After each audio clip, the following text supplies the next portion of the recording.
በዓለም ታሪክ ውስጥ ስለ ሰው ልጅ ማንነት እንደዚህ አድርጎ በጥልቀት የመረመረ ጸሐፊ አልነበረም። ታላቁ ጥበበኛ ዊሊያም ሼክስፒር ዛሬ እኛ የምንኖርበትን ዓለም ገና ከዘመናት በፊት ፈትሾታል። ዛሬ ሕይወታችሁን ሙሉ በሙሉ የሚቀይሩ፣ ቆም ብላችሁ እንድታስቡ የሚያስገድዳችሁን 8 ድንቅ እውነታዎችን ይዘንላችሁ ቀርበናል። እስከ መጨረሻው ከተከታተላችሁት የሰዎችን ማንነት የምታዩበት መነጽር ይቀየራል። አንደኛ፣ ሰይጣንን በሩቅ አትፈልጉት። ሲኦል ባዶ ነው፣ ምክንያቱም ሁሉም ዲያብሎሶች ያሉት እዚህ ምድር ላይ ነው። አብዛኛውን ጊዜ ክፋትንና ተንኮልን ከምናየው ዓለም ጋር እናያይዘዋለን። ሼክስፒር ግን ፍርጥርጥ አድርጎ ይነግረናል። እውነተኛ ሲኦልና እውነተኛዎቹ ዲያብሎሶች የሚኖሩት በሰው ቆዳ ተጠቅልለው በመካከላችን የሚንቀሳቀሱት አስመሳይ ጨካኝ ሰዎች ናቸው። በዙሪያችን ያሉት ሰዎች በደንብ አስተውሉ።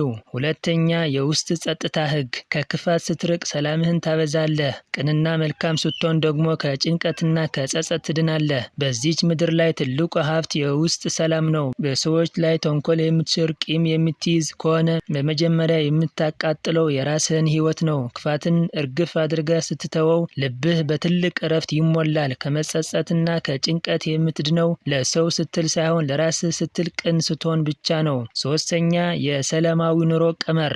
ለማንኛውም ሰው ጆሮህን ስጥ፣ ድምፅህን ግን ቀንስ። ሁሉንም ውደድ፣ ጥቂቶቹን እመን፣ ማንንም ግን አትበድል።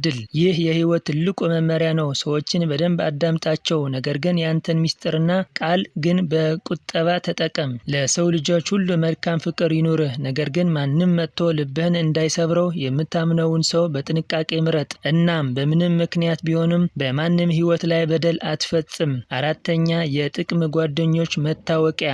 የውሸት ጓደኛና ጥላ ሁለቱንም አንድ ናቸው። ሁለቱም የሚቆዩት ፀሐይ እስካለች ድረስ ነው። እስቲ አስቡት። ጥላችሁን የሚከተላችሁ ብርሃን ሲኖር ብቻ ነው። ጨለማ ሲመጣ ግን ጥላችሁ ይጠፋል። የውሸት ጓደኛም ልክ እንደዚህ ነው። ኪሳችሁ ሲሞላ፣ ስኬት ሲኖርህና ህይወታችሁን በደስታ ሲያበራ አብረዋችሁ ይስቃሉ። ነገር ግን የፈተናና የችግር ጨለማ ሲመጣ ዞር ብለው እንኳ አያያችሁም።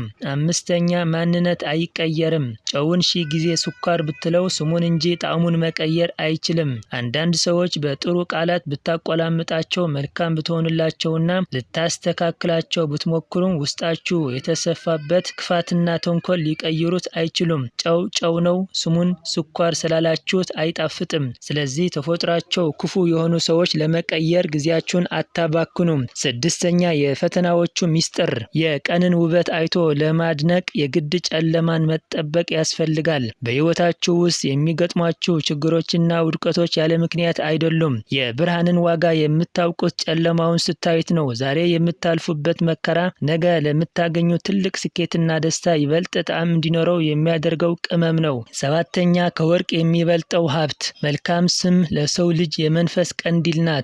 ገንዘብ ሊጠፋ ይችላል፣ ስልጣንም ያልፋል። ነገር ግን ጥለው የምትሄደው መልካም ስም በሰው ልብ ውስጥ ዘላለም በብርሃን እንደበራ ይኖራል። ስብዕናህንና ስምህን በምንም አይነት ምድራዊ ጥቅም እንዳትለውጥ። ስምንተኛ፣ እውነተኛውን ማንነትህ የሚታወቀው መቼ ነው? ማንንም ሰው ህይወት ስህተት ወይም ትክክል መሆኑን የሚያውቀው ሲፈተን ነው። ሁሉም ነገር ሰላም በሆነበት፣ ኑሮ በሞላበት ጊዜ ማንም ሰው መልካምና ቅዱስ ሊሆን ይችላል። ነገር ግን ትክክለኛ ማንነታችን፣ ጥንካሬያችንና የሞራል ልዕልናችን የሚታወቀው ማዕበልና ከባድ ፈተና ፊታችን ላይ ሲደቀን ብቻ ነው። ሲፈተን የማይናወጥ ሰው እሱ እውነተኛ ሰው ነው። የሼክስፒር ጥበብ ዛሬም ድረስ በህይወታችን ውስጥ ትልቅ መስታወት ነው። ለመሆኑ ከነዚህ 8 ጥቅሶች ውስጥ የእናንተ ህይወት በትክክል የገለጸውና ይበልጥ ልባችሁን የነካው የትኛው ነው? ቁጥሩን ኮሜንት ላይ አስፍሩልኝ። ጤና ይስጥልኝ የተከበራችሁ የድንቅ ሚዲያ ተከታታዮች፣ ዛሬ ደግሞ በህይወታችን ውስጥ ብዙ ጊዜ ለሚፈጠርብን አንድ ትልቅ ጥያቄ አስገራሚ መልስ የሚሰጥ ልብ የሚነካ ታሪክ ይዘንላችሁ ቀርበናል። ታሪኩ እስከ መጨረሻው ድረስ ልብ አንጠልጥሎ የሚያቆይና ትልቅ የህይወት ትምህርት የሚሰጥ ነው። አብራችሁን ቆዩ። አንድ መንፈሳዊ ጥያቄ ሁል ጊዜም በውስጡ ይመላለስ የነበረ አንድ ሰው ነበር። ይህ ሰው ዘወትር ወደ ፈጣሪው ይጸልያል። ነገር ግን ጸሎቱ ቶሎ ስለማይመለስለት በውስጡ ትልቅ ቅሬታ ነበረው። ነበረው። ፈጣሪ ለምን ጸሎቴን ወዲያውኑ አይመልስልኝም? ለምንስ ዝም ይለኛል? እያለ አምላኩን ይወቅስ ያማርር ነበር። አንድ ቀን ይህ ሰው ለረጅም ጉዞ ትልቅ መርከብ ተሳፍሮ ወደ ማዕበል የበዛበት ሰፊ ውቅያኖስ ገባ። ጉዞው ሰላማዊ ይመስል ነበር። ነገር ግን ባልታሰበ ሁኔታ ሰማዩ ጠቆረ፣ አስፈሪ ማዕበል ተነሳ፣ ነፋሱም ኃይሉን ጨመረ። መርከቧ ያንን አስፈሪ የተፈጥሮ ቁጣ መቋቋም አቅቷት መሃል ባህር ላይ ተሰባበረች። ከብዙዎቹ ተሳፋሪዎች መሃል ይህ ሰው ብቻውን በተአምር በሕይወት ተርፎ ማዕበሉ እየገፋ ወስዶ ማንም ሰው ወደሌለበት ጭር ወዳለ አንድ ባዶ ደሴት ላይ ጣለው። በደሴቱ ላይ ብቻውን ቀረ። ዙሪያውን የሚያየው ማብቂያ የሌለው የባህር ውሃ ብቻ ነበር።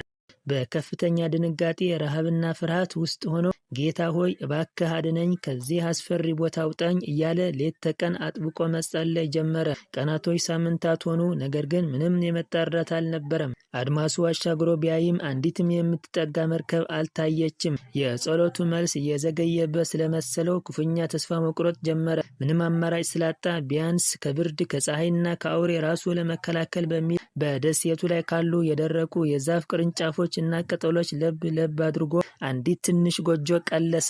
ያገኘውን ጥቂት የዱር ፍሬና ምግብ እዛች ጎጆ ውስጥ እያስቀመጠ የብቸኝነትን ሕይወትን መግፋት ጀመረ።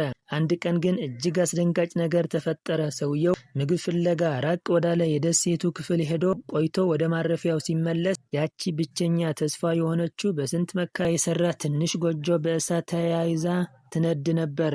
የሰበሰበው ጥቂት ስንቅም አብሮ አመድ ሆነ። ሰውየው በድንጋጤ ደርቆ ቀረ።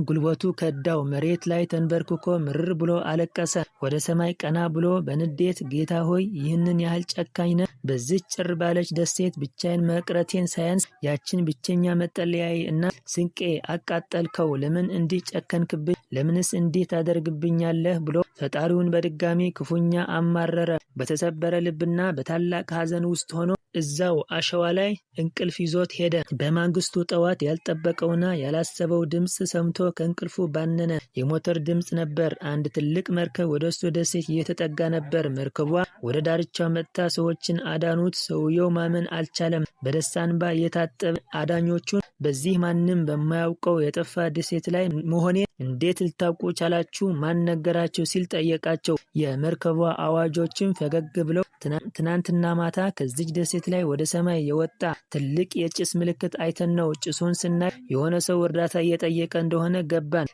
ለዛ ነው የመጣ ነው ብለው መለሱለት። ያ ሰው በድንጋጤ ፈዘዘ። ትላንት ፈጣሪን ያማረረበት መጠለያ የተቃጠለ ብሎ ያለቀሰላትን ጎጆ ለካስ ዛሬ ለሕይወቱ መትረፍ እና መዳን ትልቁ ምክንያት ነበር። አምላኩ ጎጆውን ያቃጠለበት ሚስጥር ከደሴቱ ሊያወጣው ፈልጎ እንጂ ሊጎዳው እንዳልነበረ በዛች ቅጽበት ተረዳ።